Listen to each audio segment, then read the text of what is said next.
of the time.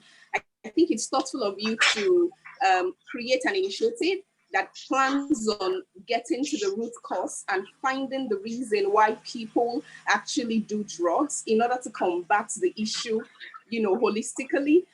And then, just you taking a granular approach to the drug abuse problem, I think it's awesome. I also like the fact that you're not only trying to get to the root cause, but then we're also trying to create a healthy alternative. Again, I think that's a major gap that has not been closed in a while now, finding a healthy alternative to drugs. So rather than do drugs, what should every other person rather do? And so at this point, I am looking forward really to hearing from our prestigious speakers here right now. We'll be starting in a moment. And just to say thank you for being such a visionary, okay, David. And I hope we all have a great time today. Without much ado, I'd like to introduce our first speaker to everyone, Kunle Lawal. Kunle Lawal is an entrepreneur, an ideas generator, a politician, a TED speaker, and a patriot. Interesting. He has a keen eye for opportunities based on his experience in politics, working with non-governmental organizations and the federal government. He's passionate about Nigeria and is what could be termed a detribalized Nigerian. He considers his boundaries to be limitless and is really focused on changing the Nigerian narrative in political participation. And it is with this tenacity, he currently serves as the executive director of the Electoral College Nigeria. He is married and blessed with a son. Thank you so much for joining us today, Kunle Lawal. We are looking forward to having a great time with you. Over to you now. Thank you very much. It's a privilege to be here. And, when I was invited here, one of the key things I think that bothered me was, oh, wow, the topic was kind of different. And the topic being kind of different, I felt it needed a different approach. So today, my topic is, sorry, I have to put it on head. Topic is the impact of substance abuse in politics and the effect on the young life. Please, could everybody mute their mic so that we could have like a very good conversation? The multiple sounds of mics are kind of interrupting. So like I said, I will be discussing the impact of substance abuse in politics and governance and the effect on the younger generation. Now, if you're going to talk about substance abuse, you're going to have to come from two ends. First, from governance, and the second would be from the electorate. So I'd like to start with the parts of substance abuse from the governance first. So could the host please mute other mics? The sounds are kind of... Okay, just a minute. Yes, Kunle Lawal. We all need kindly mute your mics, everyone. It's very important so we don't get interference while our speaker is on. Kindly mute your mic, and then we'll also control that from our end as well. But also kindly project a little bit more, sir. Project. I don't sound loud enough. Yes, your voice. Yes, okay. It's not very. For a politician, I have quite a small voice.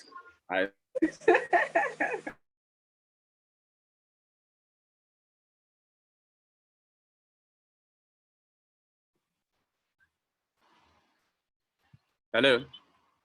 If everyone can hear me, just signal with maybe within the chat box or something. Just send you can hear me, yes, so that I will know I'm being heard.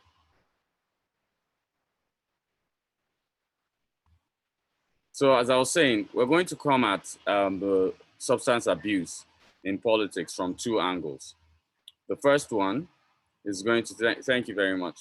The first one is going to come from the angle of the government, and the next, all people in political positions, which is governance. And then the other angle I'm going to come from is the electorate. So I'd like to welcome everybody here, and I hope I do not disappoint you. Like I said, I have a very small voice for a politician, and that's because maybe I didn't do a luta growing up. But anyway, back to the points. we are coming from, well, the topic of today. So first, we'll look at it from a governance perspective. Now, people in politics and people in government, I wouldn't call or name anyone directly, so we're just going to talk. I will tell you right from when you start to even aspire for office, I would say the days are tedious. They are long, they are stressful. They are like you don't want to understand. It's like having a 47-hour day in 24 hours. So it's easy from when you're even aspiring for office to start to lean on different kinds of substances to help you get through the day. I know people that take alabuku like 6 times in a day just to keep up with engagements or keep up with people. You're on phone calls throughout. You're handling. You also have your personal problems. I would also say that while running for office or being in public office, you get to see a lot of people abuse you for doing good, hail you for doing wrong, and it's quite an emotional imbalance. And it kind of makes is either you have to abuse something, either cigarettes, alcohol, something generally. Those ones are not even what I'll really term substance abuse, but it's easy for a politician to start to rely on things that, how would I put it, are not right or are not good for his health generally, because how would I put it? They'll say you need a little dodge courage, because if you're going to speak at like 6 events, you don't want to say the same thing. You want to keep up. So you find yourself, that's from a governance perspective, you find yourself relying on things you shouldn't be relying on. And like our convener said earlier, he made a clear statement and he said sometimes we find ourselves doing these things not because we want to do them, but because it kind of everybody is doing it. So you come into a room and you're a politician or you're now in power and you're sitting down with a lot of people, and then the next thing everybody's abusing something and they're like, come on, oh, this is how we go through the day. Oh. See that? And then it becomes norm. And there's a saying in life, with everything you start to see also everything that becomes a culture, which means is repetitive by people around you, you will stop to see the negative in it and it becomes norm. And from norm, you find yourself doing the exact same thing. Now I'm going to come from the electorate's perspective. Now, we will be lying if we do not say politicians kind of gain from political thuggery or from crazy fans that support either their ideology online or offline and are ready to do almost anything. So I'll tell you, it is easier to get a politician to buy you. I'm not saying all this is right. I'm just telling you all how it is. So it's easier for a politician to buy you a drug, to buy you something that you can abuse, than for him to actually do something that makes it worthwhile, or even give you a job on his campaign team. He won't give you because he already knows that you need a little codeine, you need a little that, so that when you put around him, everybody is screaming, and it kind of pays their need, or their need to blow an aura larger than themselves. And this in turn has caused quite a very, very big problem. If you look at a state like, for example, Kano, in which, or even Abuja, where I ran in, because in 2019 I ran for Senate here. Let me use Abuja so that it's more urban. Let not sound like it's illiterates doing this. So in Abuja, during the time I was running for office, if you went to campaign in, like, let's say the park, I don't want to mention any park now, but a park in Abuja, you would expect, apart from the little money you give the NURTW something, you must drop something that the boys can be happier about so that they will hail you properly when you come. It was a norm in, I'm not saying I didn't do it. I stood against it. I said that was not the way things should be done. And I know I had problems going there. And eventually I had to just give them a little money to paste my posters at the parks. But the normal norm is that you come there and then you give a little money and then everybody gets a little excited, and then, you know, there's a fracas, everybody hailing you. You can't come down from the car. They're almost screaming. You're like the best things inside sliced bread or something. And that's what has always occurred generally. So in a bid to try to do these things, I think politicians eventually somewhere midline kind of support things that are not supposed to be right.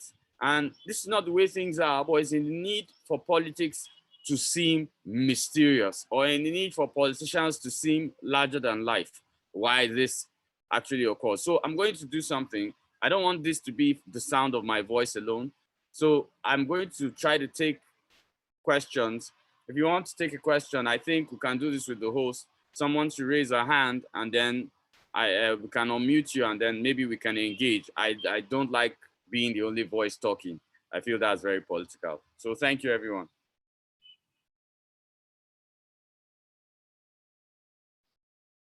Hello?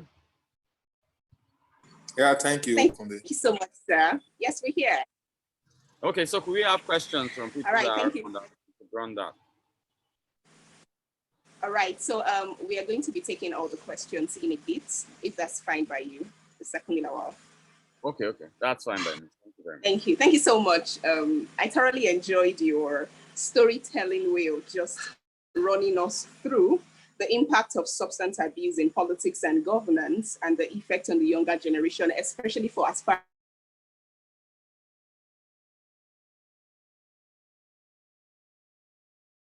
politicians. Good to always hear things from your perspective, us on the other side, you know, to see things the way it's easy for us to see them and interpret them, you know, and all sorts of, should I say, abuses on politicians, but not just abuses, but then we are quick to criticize from our end. But then it's good to see things from your perspective as a politician, and to see that you as an individual are actually not in any way, you know, in support of drug abuse in whatever form. And so thank you so much. I'm sure that questions are already building. Kindly drop your question to the chat box if you don't mind. We'll be taking all the questions in a bit. Thanks once again, sir. I'd like to recognize, before we go ahead, the presence of Mrs. Amen Natasha from Delta State Government. Thank you so much for being here. The more government personnel we have here, the better for us all. You are most welcome, ma'am. Thank you so much for joining us. We hope you thoroughly enjoy yourself. Okay, so we'll be going right to the next speaker. I am looking forward already. She's going to be taking us in a bit on the effect of substance abuse in the entertainment industry. I'm sure everybody knows that we really need to hear from this perspective and the impact on the younger generation. The beautiful lady is Kiki Omeli. She graduated from the College of Medicine, University of Lagos with an MBBS degree in 2006. She worked as a general physician for some years, but maintained her childhood passion for media and movies. I think it's interesting. In 2011, Kiki started co-hosting a health program on radio called Balancing Life. In 2012, she got her first movie role, Married but Living Single, for which she won her first award as the Best Actress in a Supporting Role at the 17th African Film Awards in London later that year. Since then, she has played lead roles in many movies and won several international awards and recognition, including award for Best Short Film at the prestigious Africa Magic Viewers' Choice Award. For her role in Oblivious, the 2015 Golden Icons Academy Movie Awards in Texas, as Best Supporting Actress for her work. She has also won Best Supporting Actress for her work in Sting. She also won 2015 Best Actress at the Short Film Festival Awards for her work in the film Deluded, which also earned her an International Best Actress nomination at the Berlin International Film Festival. Kiki started in Itherium, she starred in Itherium, which made the official selection Short Film Corner and was screened at the 2016 Cannes Film Festival in Paris. Also in 2016, Kiki wrote an called Unprotected, which was based on true events that occurred during her medical school years as part of a health advocacy project. In 2018, Kiki wrote and produced the feature film Run, which had its theater release in August 2019. Run was at a finalist at the Toronto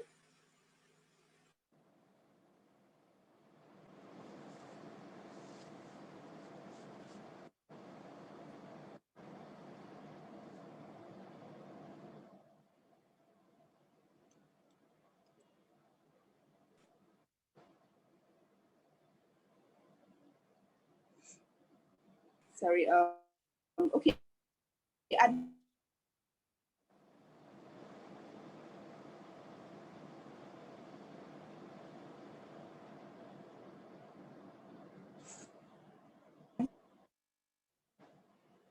Toronto International Nollywood Film Festival in Canada.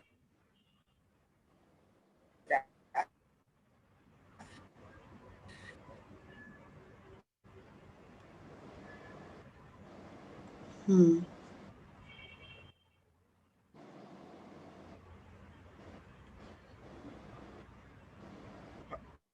Hi, Ella, we lost you. Are you there? Okay, I'm here now. I'm not sure what that was about. I'm so sorry. So finally, Kiki Omeli is involved in many charitable. Can you hear me? Mm-hmm. Yes, Okay, yes. okay. She's involved in many charitable health projects and advocacies, notable among which are the Cerebral Palsy Foundation and the Project Pink Blue Foundation Against Cancer. What more do I say? This speaks for itself already. We are so privileged and honored to have you on today's webinar, Kiki Omeli. Thank you so much for being here. We look forward to having an insightful time with you. Yes, please, over to you now.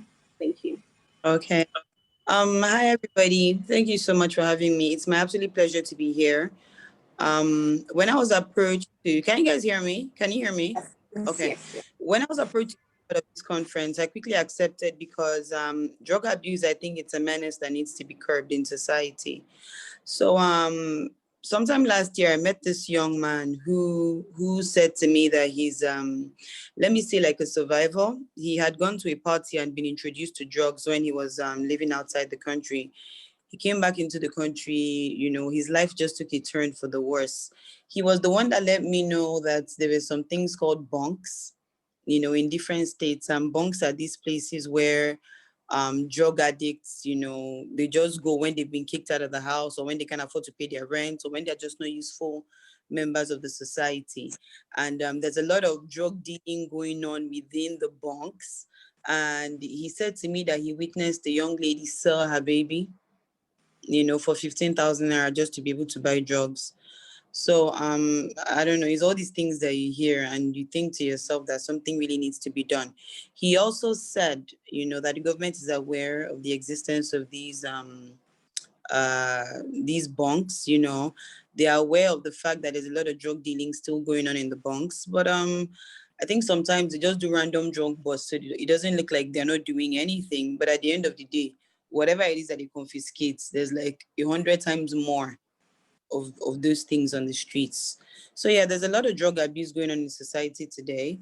Unfortunately, like Okay said earlier, the fact that there are some people that the young people look up to who glamorize drug use and glamorize drug addiction and seem to be doing very well in spite of the fact that they're using drugs.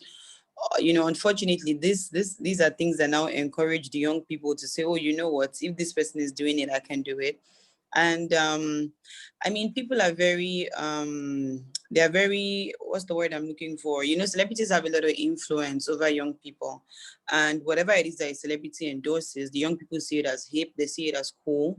So if a celebrity is endorsing drug use, then I mean, of course the young people are going to also want to use drugs because they also want to be hip, they want to be cool, and they want to be supposedly successful if they see, you know, whatever celebrity or whatever entertainer as being successful in spite of the fact that they use drugs. So one thing I would say that is really responsible for drug use in the entertainment industry is pressure. When I say pressure, I mean as an entertainer, you're in the limelight. There's a lot of pressure on you to always stay relevant. And it's a lot of hard work. As I speak to you, for the past 1 week, I've been on a movie set and I've been filming all night, having to go back to set in the morning. I'm even surprised I don't have eye bags right now because I was on set until 5 a.m. this morning. So it's very hard work. Many people cannot cope with the pressure. People only see the glamour, the red carpets and everything. Many people don't realize that it's actually a lot of hard work.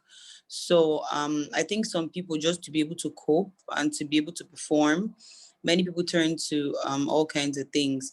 Like the first speaker said, some people will use alcohol, some people use all sorts of things. But then unfortunately, some people will turn to drugs just to be able to function, because there's a lot of pressure on you to perform. I always say that if you don't perform, like if you don't do whatever you're supposed to do right or well, how many people are you going to be able to explain to that, oh, you know what, it's because I was really tired, it's because it was 2 a.m., it's because it was 3 a.m. Nobody really cares about all that. Everybody always wants you to perform all the time. So you always have to be on top of your game. So many people turn to drugs, just to be able to cope, to be able to perform. And there's also the other kind of pressure, the, in quotes, peer pressure. If you attend a party and there are so many people doing drugs and they offer you, drugs, many people are scared that if they say no, then they'll be seen as, this one is just a Jew man, or this one is just a Jew girl, you don't know what's up. So many people just succumb to that pressure so that they can be seen as cool. Unfortunately, it has eaten deep into our society, and there's so many young people using drugs because of this.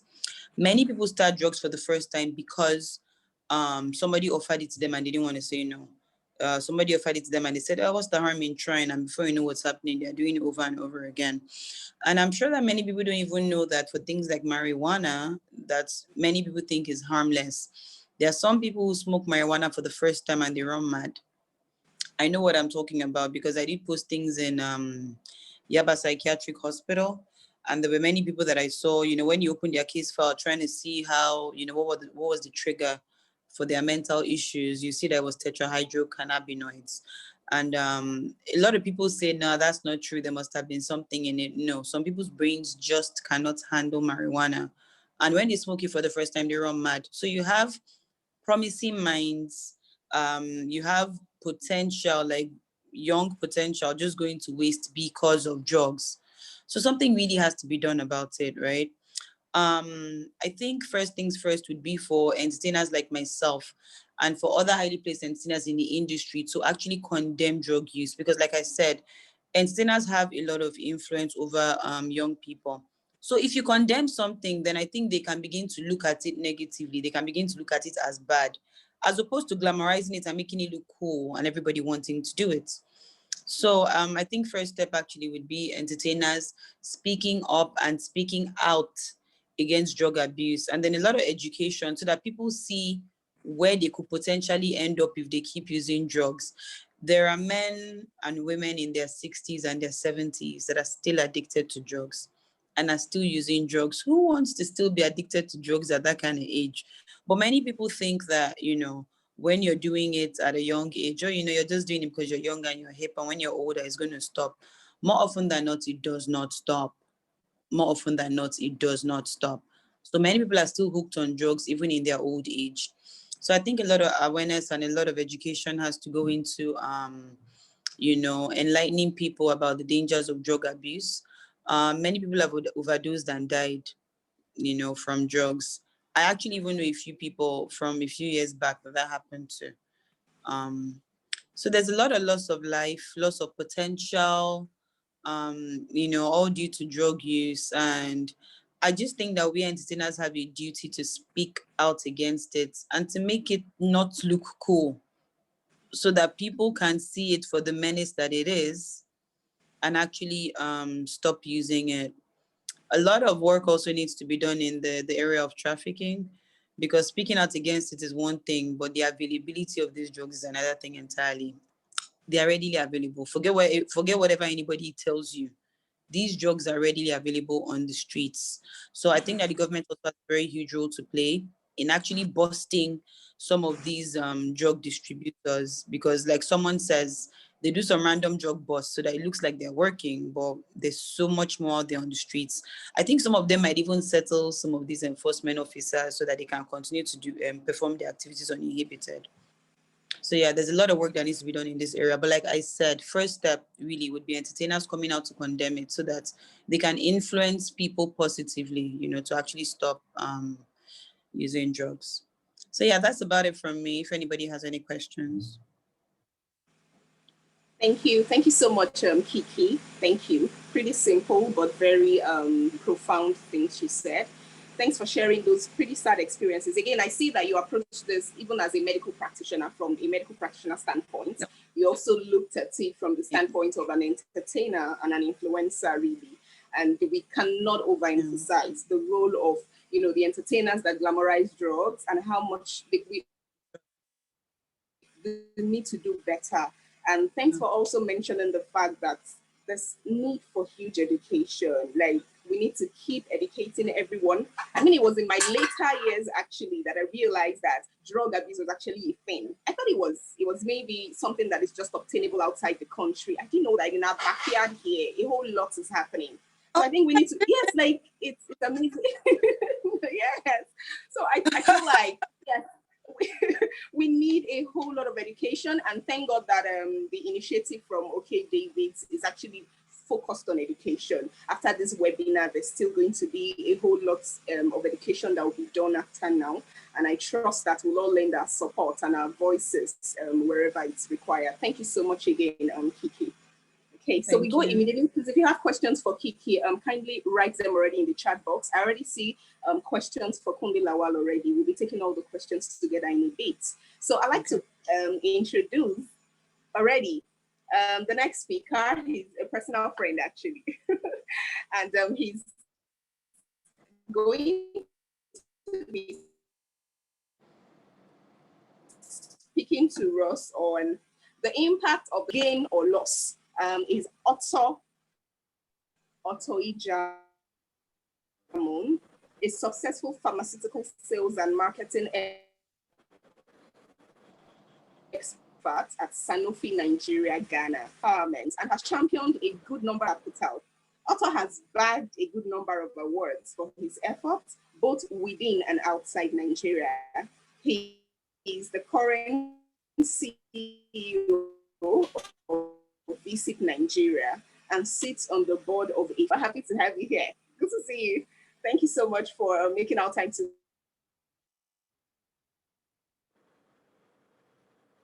be here. I know you have quite a lot to do today, and I have no doubt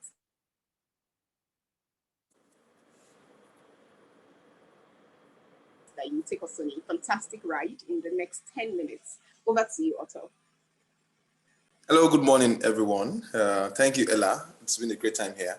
I've had the opportunity to learn a lot from the speakers. I never knew drug use is this bad until this meeting. And thank you, OK, for putting this together. This is super. I can tell you this is good. And you're about to change the narrative for Nigeria. Quickly, I want to run us through a few slides. I want to run us through a very short slide. Hello, so, okay, I don't have an opportunity to share. It says the host is the only person that can share. So I can't share my slide. All right, I'll make you host now. Just hold on a second. Okay.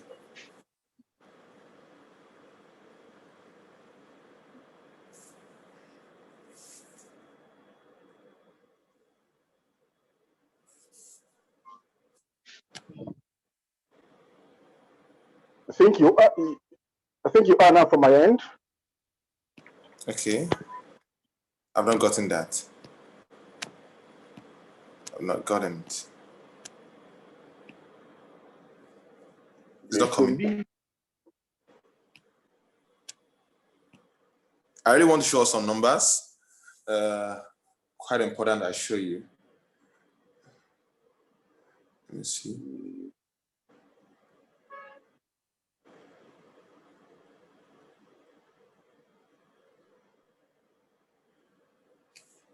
Okay, Okay. Arthur, you're good? Yes. Share.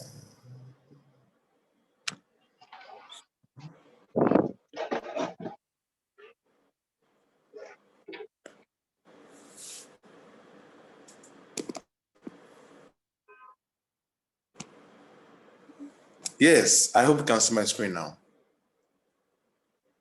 Can you all see my screen? Yes. Yes, please. Yes, so I want to quickly brush us through the impact of the pharmaceutical industry on substance abuse. Is it gain? Is it loss on our part? Let's see how we fare. So first, it's not all gloomy for Nigeria. There's still hope somewhere, and the day we are in the dark times. COVID is here. We have huge challenges facing us as we speak. Nigeria is currently on a reverse mode. We are currently on recession officially, and some people are saying that the numbers that the federal government is clearing is even way higher than what it is. I mean the inflation rate now. That's aside. Now let's come back home to drug. The numbers are very, very bad for Nigeria as we speak.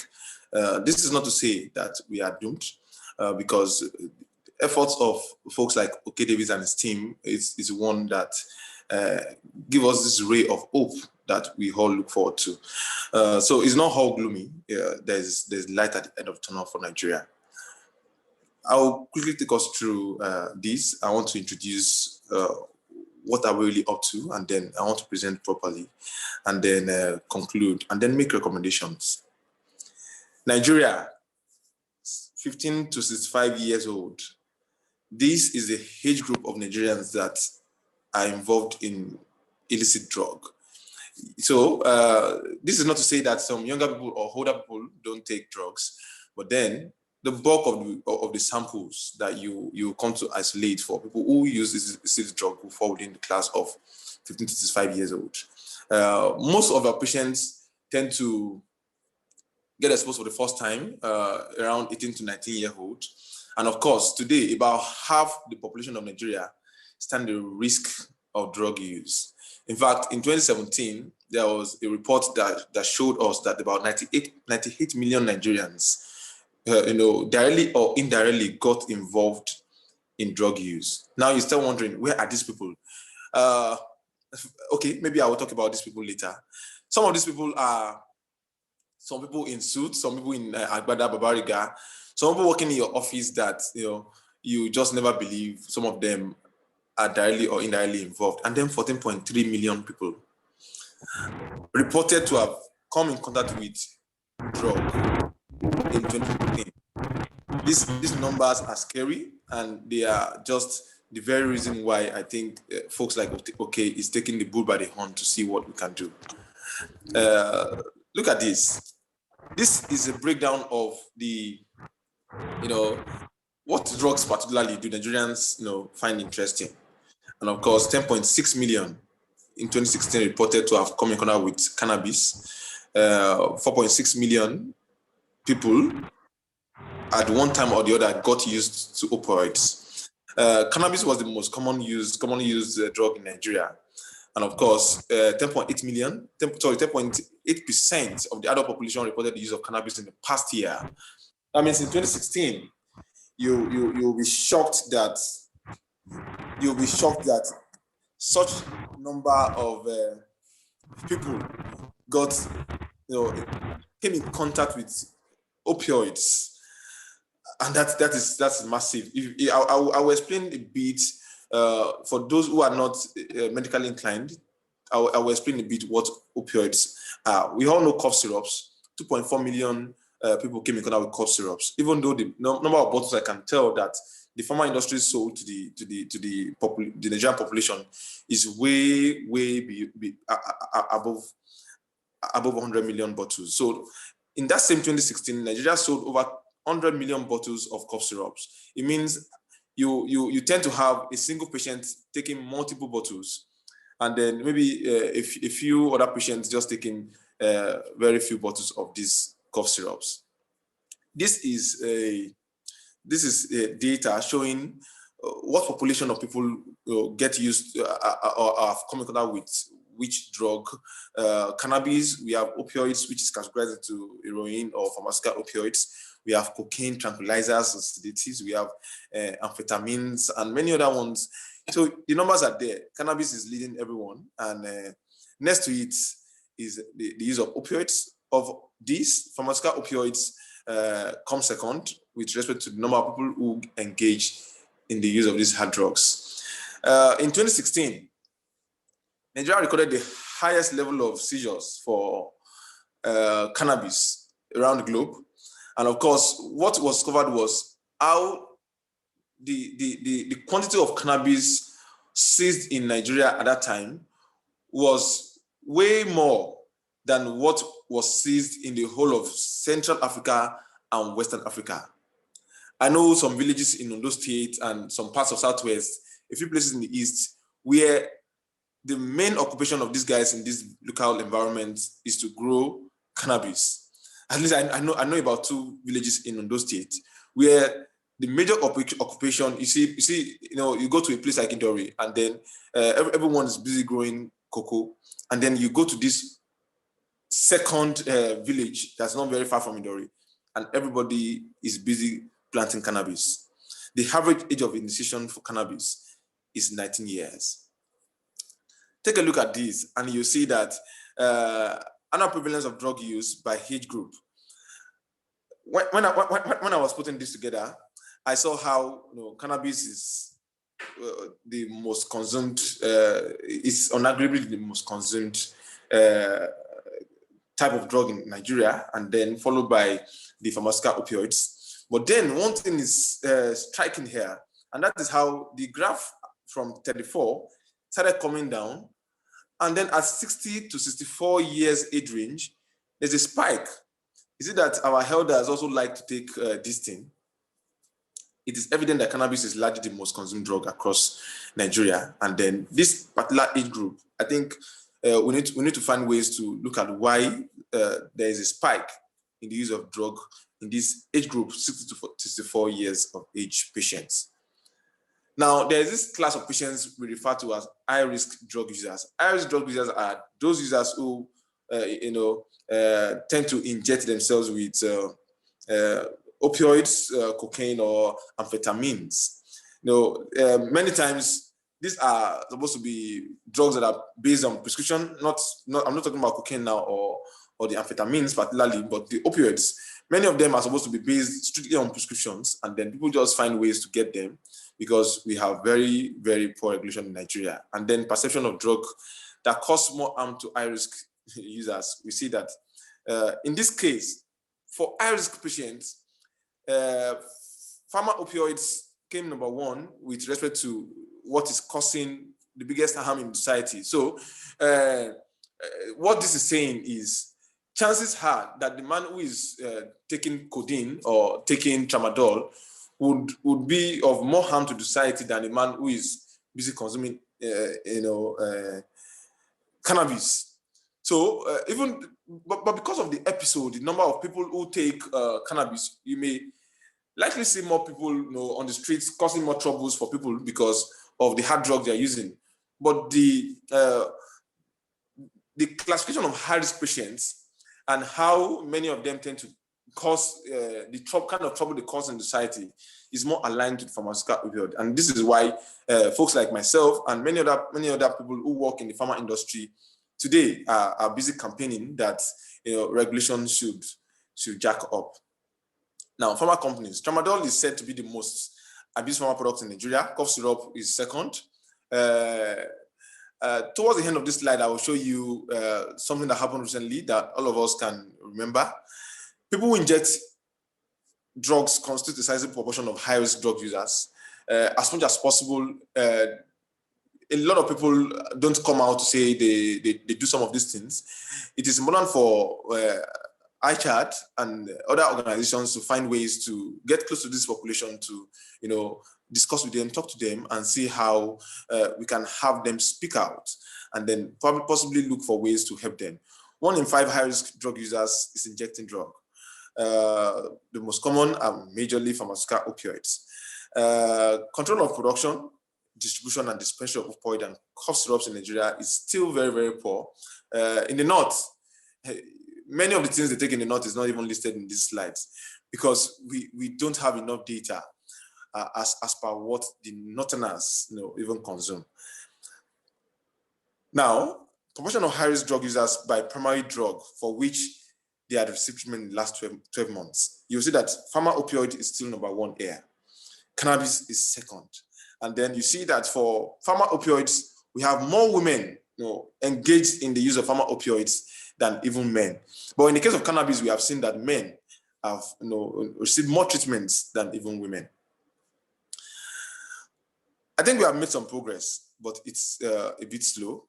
Many pharma companies have not been responsible. I will show you what is expected of pharma companies. Many of these companies have not been very responsible. We have about 300 companies that are registered in Nigeria, importing. Many of these people are just share wholesalers who have one small store somewhere in Dumota or Ariara market in Aba or maybe in Onitsha market, and they are busy importing, doing all sorts of things and endangering society. Drug outlets like pharmacies, patent medicine stores are still largely not well regulated. This is a big challenge for us. NAFDAC is supposed to be responsible for regulating, controlling, licensing, and enforcing control of these substances. It is sad that many of these substances we have recorded with respect to drug have been achieved largely by international organizations who have come to partner with NAFDAC to achieve successes. NDLEA needs to do more to clamp down on drug trafficking.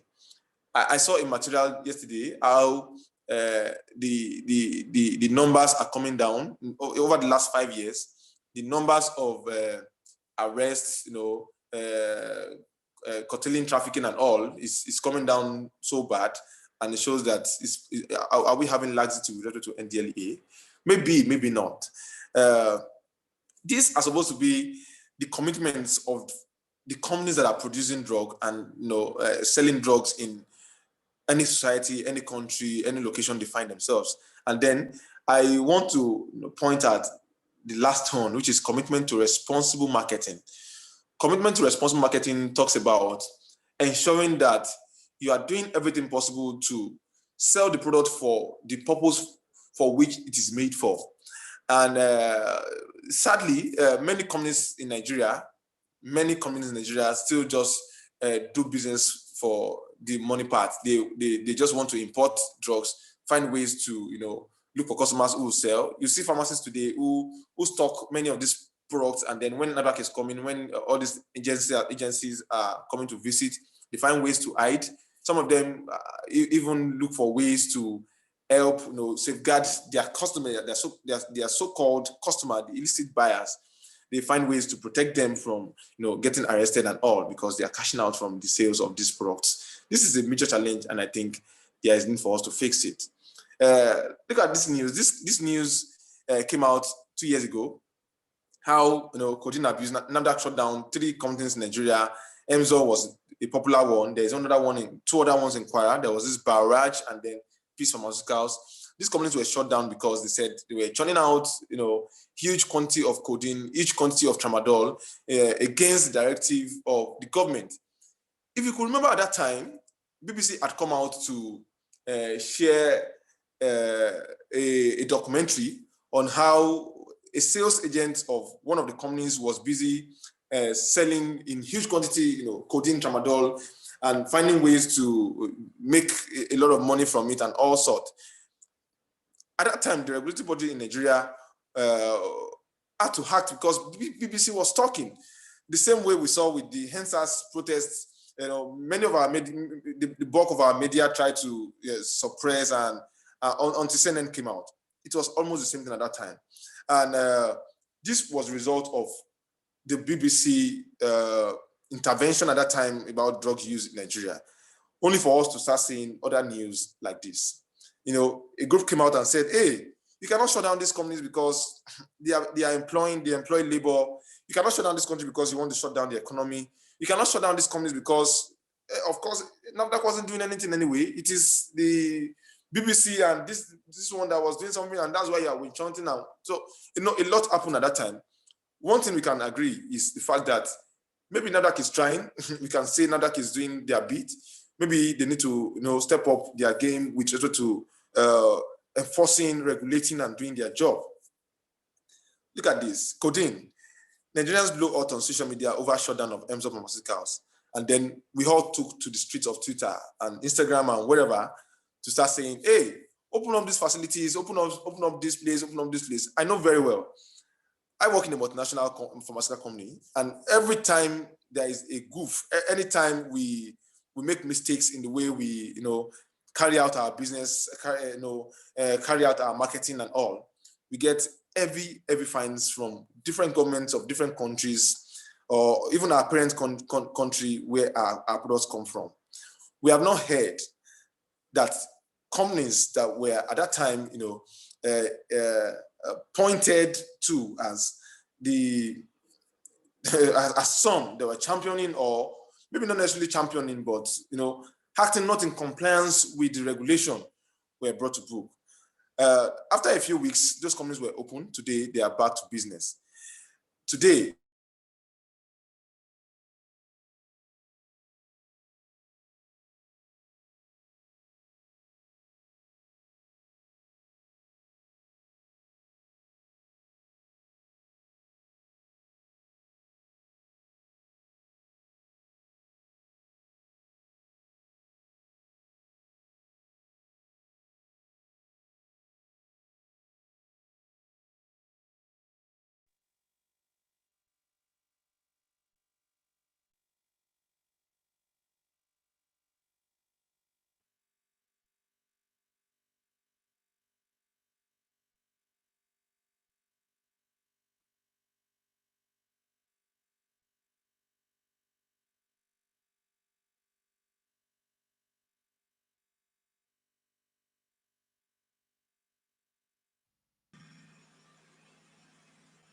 Hello, Otto, can you hear me?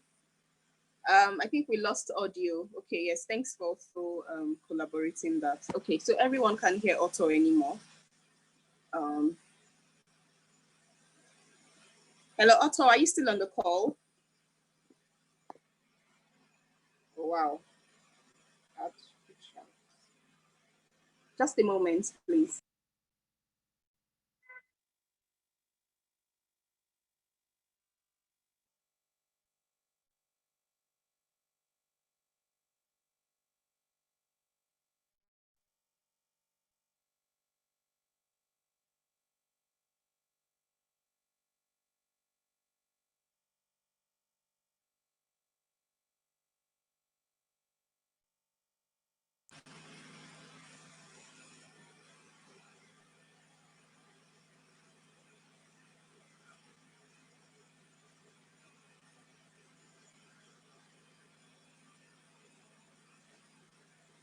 Okay, so I see that Otto was already on the final slide. He was, okay, yeah. So we lost Otto at some point, so we're going to have to continue. But thank you so much, Otto, for that. It was such a revealing presentation, and we have some really scary breakdowns and statistics. It is my hope that, oh my God. Okay, I'm not sure why the camera switched. Just a moment, please. Okay, so it is my hope that we'll take these statistics and make the most of them all in terms of the strategic activities that will be following this meeting. I hope we're listening okay. There's quite a whole lot to do, no doubt, from everyone's perspective, from the pharmaceutical perspective, from the entertainment perspective. And I think Otto also made an attempt at taking us through the impact of drugs on society. So I'm just going to be in a moment calling on, okay. Okay, so in a moment, I'm going to be calling on the final speaker for today. We have quite a lot of questions already, so we're going to be taking them all in a moment. I'm going to be inviting Lara Suleiman to take us through the socio-economic effects of drug abuse on the society. Otto tried to touch on this a little. So Lara Suleiman will be taking us through this again. She's an agricultural economist focusing on repositioning agriculture across Africa. She's the CEO of GESA Agricultural Portal. She is a crop production expert with over 5 years of field experience, working with over 5 states in Nigeria to improve agriculture. Her professional experience has taken her through Nigeria and across Africa. She has contributed a lot in shaping agriculture policies across Africa and presented papers on agriculture, on the economy across Africa. She's presently working on repositioning agriculture through women and youths in Nigeria. Hi, Lara. We're excited to have you. Hi. We're looking forward to an awesome time with you. Kindly run us through what you have for us in the next 10 minutes. Over to you, Lara. Let me just unmute this. Hi, thank you so much. Okay, so good afternoon from here. Sorry, I joined in late because I was coming back from the farm. Okay, so thank everybody. Okay, I'm really grateful for having me on here, and I'm really happy that everybody joined in. Very lovely side view. Everybody's got their own, what's it called now? Okay, let me start. So I'll just say 3 things. Categories of substance use, why people don't pay particular attention, and then how this is going to affect us. Okay, so the first thing is I'm assuming that people, this perspective, people are coming from probably Lagos or maybe Southwest and all that. Let me take you deeper. Abuja, Sokoto, Kano. These are 3 states that, I was so upset when I saw what was actually happening there. Now, in a society that Igbo is more expensive than Ugu, there is a problem, and I'll tell you why. All right, so I've heard people say we need to come out and educate people. How do you educate someone about drug use? He doesn't speak English. The only language he speaks is Fufude, you understand, or Hausa. So how do you begin to educate him? Now, he lives in a community that's how they live. They have to sell the ego to the rich people, and then they get money. Now, how is drugs moved into Nigeria? Let me first let us know how it's moved. First of all, there's a lot of greed going on. And then there's a group of people they call Tuareg. I don't know if you've heard Tuareg soldiers in Mali. There are about 30,000 of them in Nigeria, and then this is what they do. They move it because they are the ones that sell to larger and then, bigger markets in Nigeria. Trust me, even when your government closes the borders, they still come in. They transport it through cows and all that. So anyways, you have the Tuareg, you have the Boko Harams. The Boko Haram guys were farmers. They farm these things. That was what they were selling to actually get their ammunitions in the first place. So that aside, so we know that it's not something that is going to start or end very soon. So now, I wanted to come up with a lot of statistics, and I realized that when I do that, we don't get people's attention. Now, let me tell you this personal experience. I used to work on a farm and I employed about 20 people, but I see them with a transparent bottle. There's a liquid inside, it's brownish. And then someone said to me one time, no, I asked one of them that what is inside that bottle? He said to me, oh, that it's medicine. And I said medicine, and I didn't pay attention to it until 3 weeks ago. The medicine is actually codeine. Trust me, they get it very easily here. And then out of 20 people, it's only one boy that does not use this codeine because he's, I think, about 10 or 11. Sorry, I don't support child labor, but then it is what it is. Anyways, so it means that 19 adults actually use codeine. That didn't even shock me until, again, I think last month, there was this young boy. I was going to the farm and I saw that people were putting money at his back pocket. And then I said, what's going on? So, the guy beside me said, look, they are selling Igbo. If you want, you can get from them. So yes, we did. We spoke to the young boy and then we said we wanted to buy. He said, oh, it's inside his pocket. And then one of the cows, they tied it on the neck of the cow. And then he just went there, brought it, gave it to us. Then we put the money inside his pocket. It was very cheap. 100 naira own was actually almost a nylon field. Whereas you go to the market, you see that ugu 100 naira can cook you, I mean, anything tangible. Anyways, let me just summarize this all because I know it's just 10 minutes. I have to talk.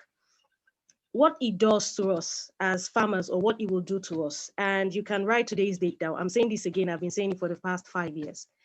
These people that use these drugs, it is easier for them to farm weed than to farm tomatoes. If something is not done quickly, nobody will farm tomatoes. It means everybody will go hungry. So we'll have more Igbo than tomatoes. We're already shouting that the cost of everything is going to increase. It is going to increase, but the cost of Igbo is dropping. You understand? And I mean, we're not taking, I mean, nobody cares really. Nobody cares because I mean, it doesn't really affect us.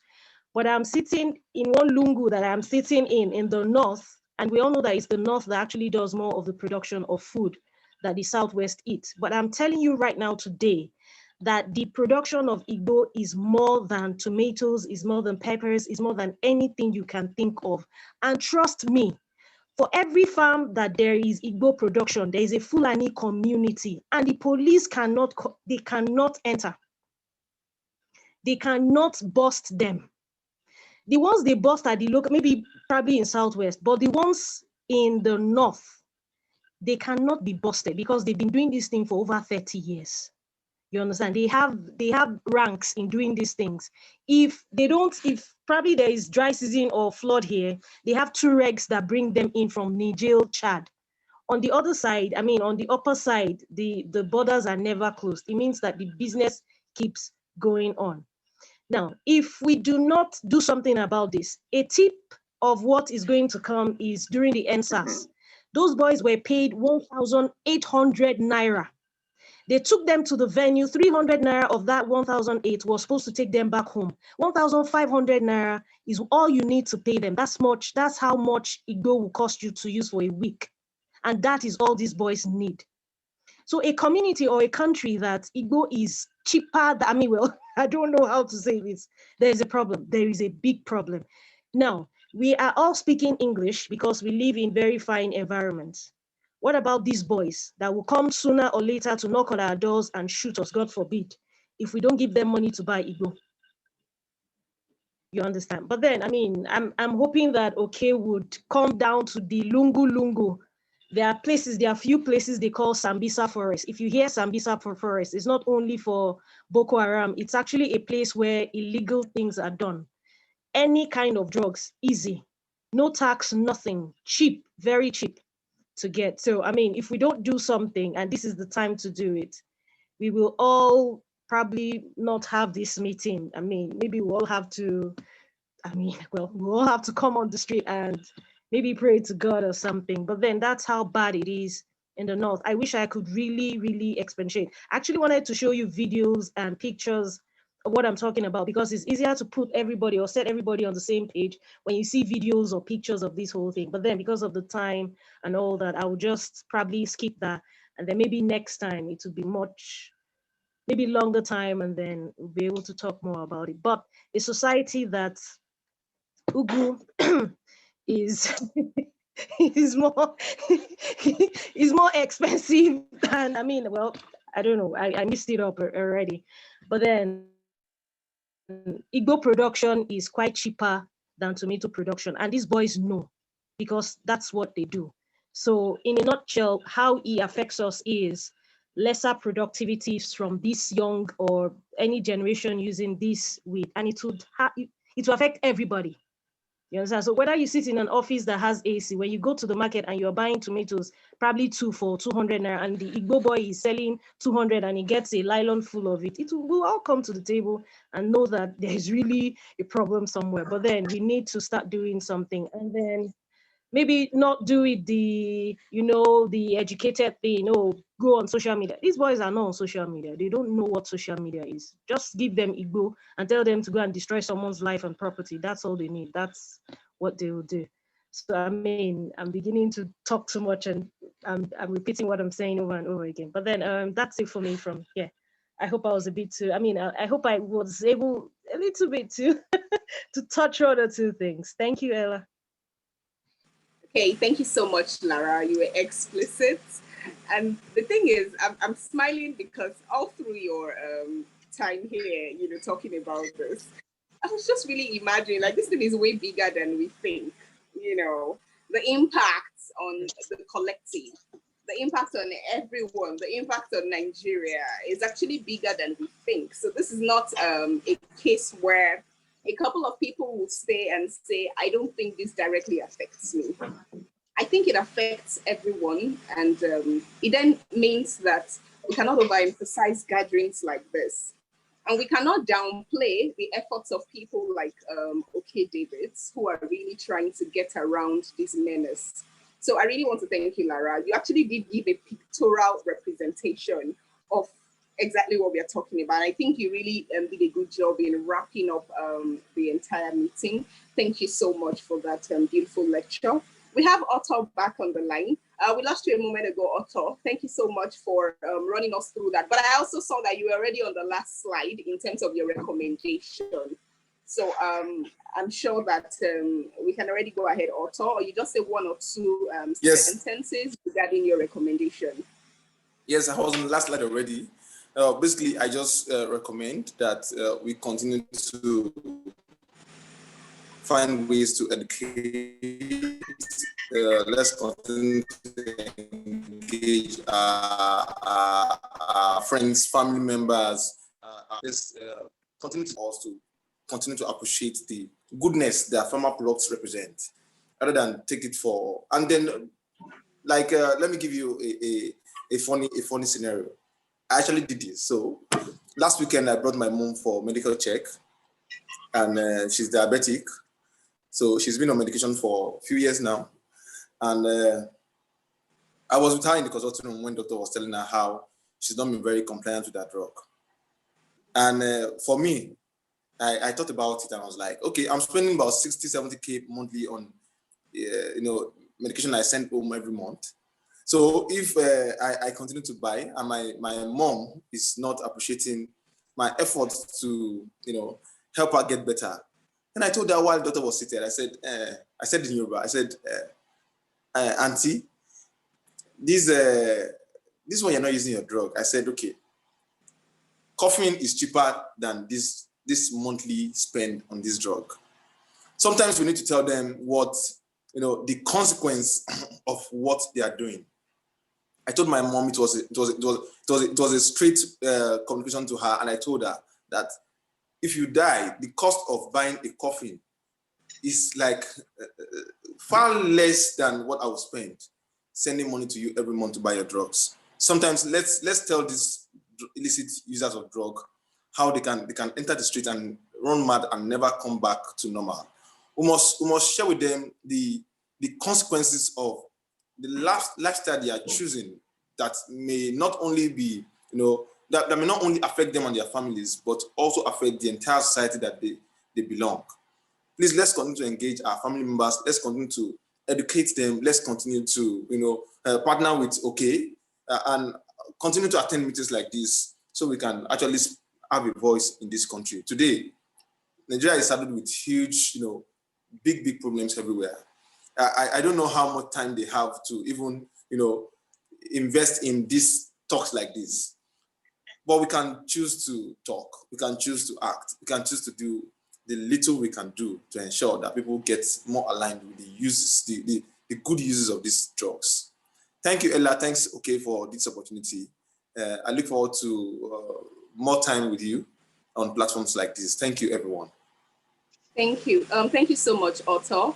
Again, I was saying how you gave us some really jaw-breaking statistics, in terms of even the breakdown on the kinds of drug substance that people use and the age bracket. And I think it was an interesting session for me. Thank you so much for opening our eyes in that regard. So before we continue into the questions and possibly round off in a few minutes, I'd like to please acknowledge the presence of Hamzat Lawal. Hamzat Lawal is an anti-corruption activist.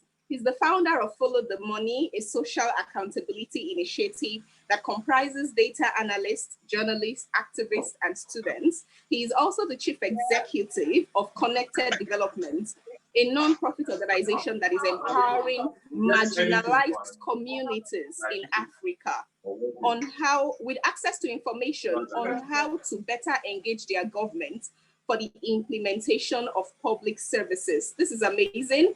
Thank you for joining us, Hamzat Lawal. We hope that you are having a great time already. Good to have someone like you on the call as well, because again, all that we have said so far tells us that we need even more people on board of this particular initiative, on board of creating awareness and driving education across all levels when it comes to the issue of drug abuse. Thanks for joining us, Hamzat Lawal. I don't know if you want to just unmute and say hi to everybody while I go straight into the questions. Thank you for having me. I'm really excited to learn. I'm just here to learn. I see my brother Kunle Lawal is here and a few other friends. So I'm just here to learn, and thank you for recognizing me. I will just stay mute and learn and unlearn and use my new learning and new skills and knowledge to integrate in the work that I do. Thank you so much, Emanuela. Thank you. Thank you so much for coming. We are honored.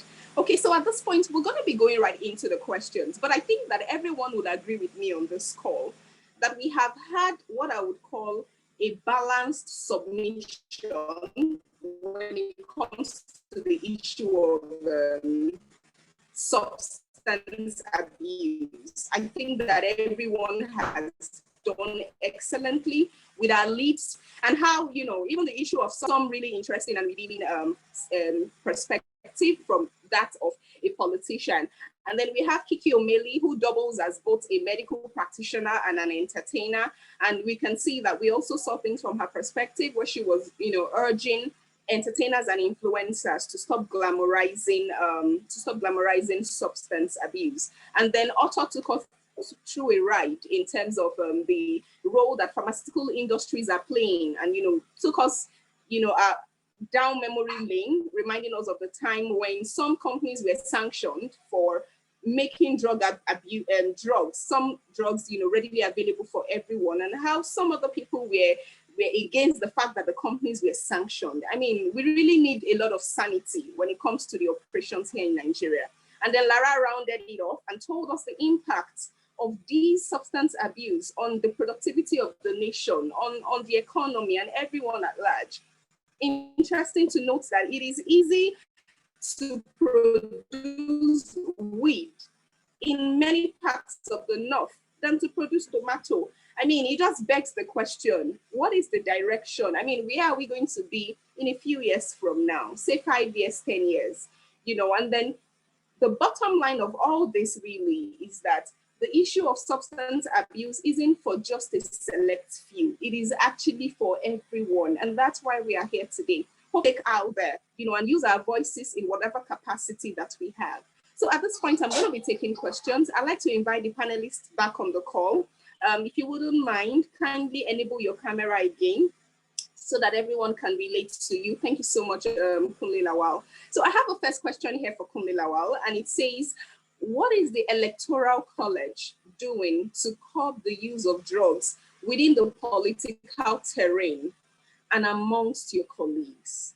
Like, what are we expecting? What is being done currently, and what should we expect?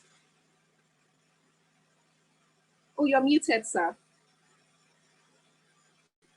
I'm sorry about that. Thank you very much. I'd like to acknowledge the thoughts of Kiki, who I listened to, Lara. I almost called her Lulu because I'm looking at her name. I think she got the northern perspective very well. Author, he also said things a lot. It's a privilege to have Hamza Lawal, my brother. You know, when you have the same surname and he's doing great things, you must respect. So back to the Electoral College. The Electoral College functions in two parameters. One, to train prospective, actually three, to train prospective upcoming politicians, to educate the electorate on what exactly should be expected for people in office. Then finally, three, to engage governance and come up with a lot of policies that will actually help. Now, I don't think weed or cannabis is a fully northern problem. If you look at the growth of weed in Nigeria, Ekiti actually accounts for probably growing the most because you grow quite a lot. I think Ekiti and another Western state, I can't really remember which one right now. I think it's Osun actually accounts. So what has the Electoral College been doing? One of the first things we do is that while running for office, I understood that it's easy to abuse drugs when you're in office, and the kind of drugs you would abuse in office, like I said during my take earlier, drugs you wouldn't naturally think, like cannabis. Okay, everybody would think it's cannabis, but you could go as far as the trademark name is all I know, alabukun, and I know a lot of politicians that because they need to catch up with what needs to be done. They take a lot of alabukun, etc. So the Electoral College is training a new set of people, and we're training them to function within their own capacities, like someone that's running for legislative office, not dreaming of executive functions. Once you really know and you trail what exactly you're doing, you'll be able to understand that your workload is not as high as it's supposed to be. In Nigeria, most politicians try to follow policy and executive act and also other acts that are not within the jurisdiction of their office. So we're also engaging government, also working with tandem with other CSOs on how to push forward policies, because the truth is that if a country does not tolerate it, it will not exist. And that is the final say on that. So if a country now chooses not to tolerate it, then creates the avenue. I'll be honest with you. If you go through the Nigerian constitution, you'll find out Nigeria has some of the finest laws you can find in the world, be it on corruption, on any other matter. Our problem is that the constitution is not implemented up to 40%. That's where our problem lies. So even if we get a new constitution as agitated by everybody, our problem still will be implementation of that 40% of that new constitution. So the Electoral College is trying to work hard on implementation of policies, not just helping with policies. And that's how we hope to tackle the problem and then develop a whole new set of people. Thank you. Thank you so much, Kunle Lawal. This is very, I feel really comforted knowing that we have people like you at the helms of affairs in the Electoral College and doing a lot when it comes to the implementation side of things. I feel like we really need that in Nigeria a lot. If we implement half the things that we have laid down already, I'm sure we'll have a better nation for ourselves. Thank you so much for all that you do. And we hope that you're also fired up, given this platform and all that you've heard today, to do even more. Thank you so much, Kunle Lawal. So I have a question for Kiki. Kiki, I don't know if you're on the call because I can't see your video. Hi, Kiki. Okay, hi, thanks for being here. Yeah. Okay, so I have a question for you. It says, is there a body in the entertainment industry that can actually sanction or ban content glamorizing drug use? If not, how can the message be passed? Over to you, Kiki.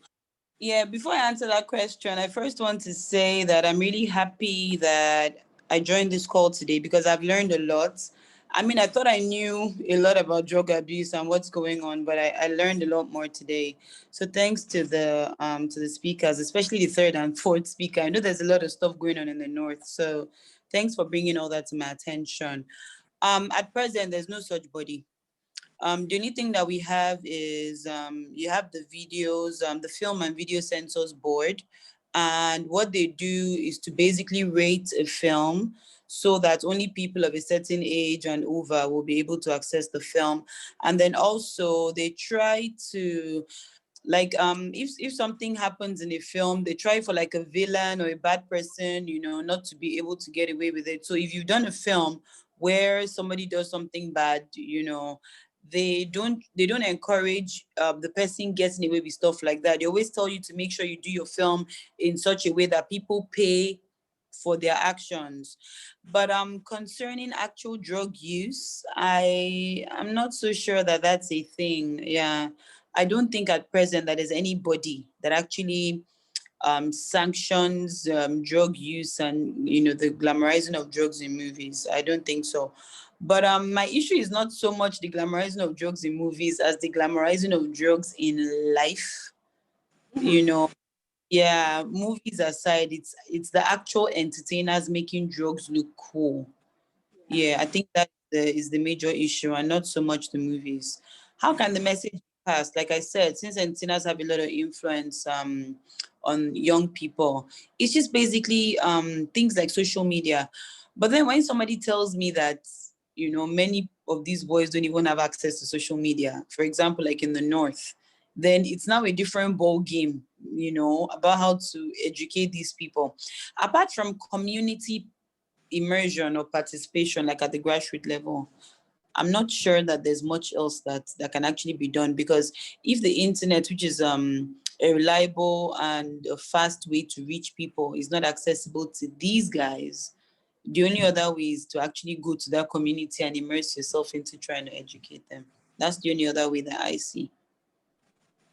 Thank you. Thank you so much, Kiki. And I do believe absolutely that is exactly what OK and his team will be doing, trying to get to the grassroots. Like Lara said, just don't stay up south, come down to, you know, where it's happening. Exactly. Yeah. And I see that that's a lot. It's at the heart of what OK and his team will be doing. And we can only lend our support in whatever capacity that we have. You know, and Kiki, I mean, I feel like meetings like this, you know, before now, we may not really be thinking about such bodies being in existence. But I believe that meetings like this can already spur such conversations and enable such conversations to happen already, so that we can see in a few months from now, within a few years, coupled with all that Kunle is doing, is there a way we can actually have bodies like that? I think we can already begin to have such conversations and see where it can lead up to. Then I feel like when we begin to have such conversations, then we're already stirring up real change, you know, and we can all just be part of the change that is about to happen when it comes to this issue. I think it is too much of an issue not to pay attention to. Remember, you said somebody can take marijuana once and run mad. I have never heard that before. It means that this is no jokes. So even if you do that personally, you don't have to come online and flaunt it for everyone to see. So we really need to have this conversation and have these bodies somewhere waiting, you know, to start up their activities any moment from now. Thank you so much, Kiki.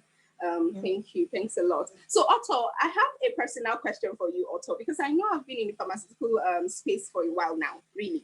You know, I just feel like, yeah, pharmaceutical companies may not be doing enough in Nigeria. It's bad enough that we have to battle with parallel imports of some of these substances. You know, the market in Nigeria is quite open, and you have quite a lot of parallel imports of so many drugs and all sorts coming into the country. You know, I mean, since we have people like Kunle on the call, do you want to maybe make some recommendations directly as it regards the operations of pharmaceutical industries when it comes to curbing, especially drugs that are readily accessible, over-the-counter kind of drugs? Okay, first, I think the entry point is quite easy. So to start a pharma business in Nigeria, to open a pharmacy is quite easy. To open a patent store is so easy. To start a company, to build a structure, is so easy. So the entry is I was once outside Nigeria and I wanted to buy a medication that I believe should be OTC in Nigeria. And then I walked into that store in Belgium and they said, "Hey, young man, you can't buy, go get a prescription." So I think we need to ensure that there is a structure that ensure that the right people are given the privilege to own such business, such pharmacy, such OTC stores like the patent medicine stores and co. Then I think we also need to better look at how we can, improve human capital development. Check. This is a big one, and I love how Lulu puts it. The bulk of the people who consume these, illicit medications today or illicit drugs today are not very educated. They are mostly people who are working in, like those who take opioids are mostly people who work in sites. They want to get some extra strength. You see farmers who wants to take, and a lot of these people needs to be educated. So I would recommend that the government continue to strengthen educational sector, strengthen, the industries, create more jobs, let people see more reasons why. And the most important for me is education. We must create schools. We must ensure that schools are well equipped, and also regulatory. The NAFDAC, the NDLEA, and many other parastatals who are in charge of regulating, controlling, and all should be further equipped, should be armed. Somebody said that the police, Nigerian police, we have only about 305,000 police in Nigeria, manning 200 million population. Please, how many NDLEA staffs do we have in those states? How many do we have in your state? To go into those bushes to go and see if they are planting marijuana. So this is a problem. Let's continue to strengthen, create structures that will allow Nigeria to thrive. And most importantly, I'm telling Mr. Akunle to continue to support folks like who is given to educating people, enlightening people, bringing people together like we are doing now. So support the cause. This is my recommendation. All right, thank you very much, Otto. Okay, Kule Lawa's hands are up. Please, over to you, sir. Okay, to add a little bit to what Otto has said earlier, I think when we want to nip a problem in the bud, we have to go to the genesis. So, like looking at, you mentioned opioids. I don't really know what that is. I'm an administrator. My medicine is 0. So, but I'm going to say something. If we had correct labor laws, even down to the basic menial jobs, there will be no push to take a drug that enhances you to overdo regular labor, which a human cannot finish in a day. For me, that is a starting point. Because if we do not stop that, people will keep trying to outmatch the kind of things they can't even measure up to. Kiki said something about no board in the movie industry. Yes, there's no board, but let's also acknowledge the inaction of the standards organization, who first should ensure anything, be it drugs, electronics, should have a standard. Second and foremost, like Otto also said, he thinks people get licenses to get drugs easier. I would not say it will be placed on the reputableness of the whoever is selling the drugs, but what I think is very, very key about it is, why should it even be on the shelf? That is where you control. So we have a problem where ex Kunle Lawal, politician, wants to open a pharmacy because his wife is not doing anything. They will give me access to every drug available. That is wrong. Yeah, some drugs should not be on the shelf. You shouldn't be able to buy them without doctor's prescription. That's what happens in other countries. And that is a policy and implementational flaw. I would also hold the National Orientation Agency accountable at this point, because they are not doing enough in this sector. Thank you. All right, thank you so much, Kunle. So what I'll do now, if anyone would like to take questions in the audience, you can maybe raise your hand or mute and ask your question while I just take the final words from the panelists. So I take it that we already have a final word from Kunle Lawal and Otto. So if we have questions, okay, I don't know if anyone's hands is raised at the moment. Anyone would like to ask questions regarding, do we have questions? No. Okay, no hands are raised. All right, so I'll just take final words from Lara. Lara, you already took us through such pictorial, give us this pictorial representation I keep saying, about the impact of this thing on the society. What's your final word about this?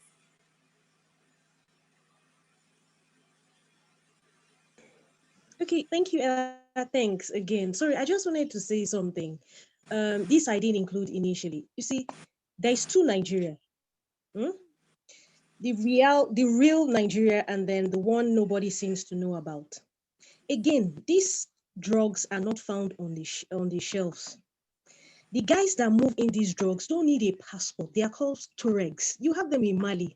Probably everybody should go do their research and all that. How do you curb that? That's the first problem, because is either they bring it in or they cultivate it here. We have about 30,000, aside Fulani people. Of course, Fulani people move it in. You understand? So how do we curb those ones? You get people, yes, people farm these things, but I'm telling you, yeah, you see the granules and then Igbo, if you pound granules and then you put, okay, if you pound granules and then you carry Igbo, there is no difference. The only difference is the smell. And then people are very smart these days. There's scent remover. We use it in poultry farming, yeah? If you remove the scent, you can take it in anyhow. All you just have to say is it's for your ragu, it's for your cows. You understand? So that's the real problem. People moving in. You get, so there's two Nigeria. The one we know that, okay, yeah, you can talk to people and then they listen to you. Fulani people, what? How? Do you speak Fufude? They speak Hausa, they'll tell you they don't speak. And they know you more than you know yourself. They know the country. They are put on really high status in Nigeria. You understand that kind of a thing? So how do you begin from there? You get, okay, I'm sorry, but then how do you please help us? How do you begin from there? Because all my farmers, they are drug addicts. I'm so sorry to say this. He's not funny, but he's funny. Even my gate man, sometimes you talk to him, he behaves as if he doesn't understand. And then I recently discovered that he goes to that place to go and have some kind of drugs. You understand? So, okay, please help us. How do we help us? I'll follow you and then go and help you translate. Thank you so much, Lara. All right, thank you, Lara. I mean, it's funny, but it's not funny. It really just speaks to the volume of work that is on our hands. But I'm sure that we'll take it one step at a time, one day at a time, one level of progress at a time. And I'm sure that overall we'll have the results that we desire. Thank you, Lara. I'm going to be taking a final word from Kiki, and then I'll be inviting OK David to wrap up the meeting. Hi, Kiki. It's been an awesome time so far. Would you like to just take a final word? Yes. So like I said earlier, I'm really happy that I joined this conversation today because there was a lot that I was educated about. Thank you, Lara, for telling us about the true situation up north. It's actually quite alarming.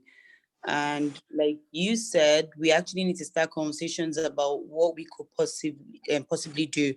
And then I also want to thank Otto for a very detailed, should I call it a lecture, or he really went there, like he took his time to create all the slides and give us all the facts and all that. So I really want to thank him.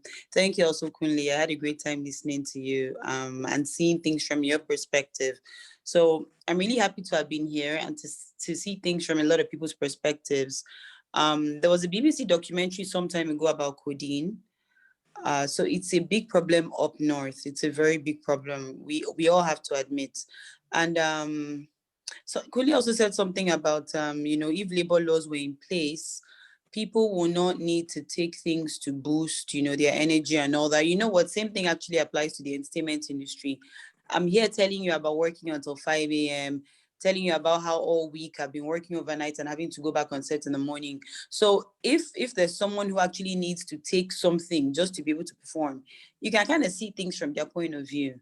Like, if labor laws were in place, you wouldn't be working such long hours and you wouldn't have to be taking anything to be able to perform. So these are all conversations that need to be started, And yeah, I mean, I'm just really glad to be a part of this. So thanks. You, yes, thank you so much. One thing is for sure, okay, you have started us on a lot of conversations already. And the one thing I think is obvious at the end of today's meeting is the issue of substance abuse is multi-layered. There are so many layers of the challenges across board, different phase, different layers. There are so many stakeholders to speak with. The strategy has to be tailor-made, to suit the needs of specific regional areas. It's been a whole lot of revealing time here. And I think if I were in your shoes, okay, I would just feel like my work has just gotten more complicated. So I'll be inviting you, okay, please just take the final word and reassure us that this can be done, and then we'll be done with the meeting. Thank you so much. Honestly, yeah. Hello, everybody. Thank you so much. Thank you, Kiki. Thank you, Senator Kunle. Thank you, Lara and Arthur. I'm that Lara. Thank you. I see you. I see everybody. Thank you so much. I've really learned. Right now, I'm even scared, but there's nothing to be scared about, honestly. If Portugal can do it, I think Nigeria too we can do. Portugal is the only country that decriminalized their law system, and it's really working for them. They're channeling their funds to better things instead of building prisons. In Nigeria, we're busy building prisons and sensitization, awareness, nothing is done about it. And Lara, back to you. We have created a tailored community outreach event that the plan for us is to actually go to grassroots, to actually go to where they don't even know what they are doing. It's not going to be easy. The funding, one of the major problems we face in this industry is the funding. We can actually fund clearing the stadium for billions of naira or refurbishing House of Reps and about things like this. We don't do it, and that is a major problem. But I am hopeful, honestly. I am hopeful with this now. I am hopeful. I'm glad all your recommendations are taken, and I want to say thank you all for joining. I've really learned. I need to go back to the drawing board and re-strategize and see how we can make all these things come to pass. Thank you so much. And I also want to acknowledge the presence of Mr. Terry Okowa, is the special advisor to Okowa on, I can't remember now, but welcome, sir. I really appreciate it. Thank you for joining, even with your busy schedules. And to everybody that joined, thank you so much. Really appreciate it. We hope to do more. We also promise you that we will not stop here. We'll continue. Thank you for your support. Thank you, everybody. Really appreciate it. Ella, thank you for having us today. Thank you.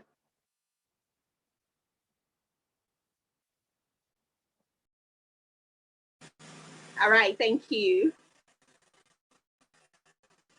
Enjoy the rest of the day, everyone. Thank you so much. I'm sure we'll be reaching out sometime soon, and we will definitely heed out, meeting you as well on the progress that we're making after now.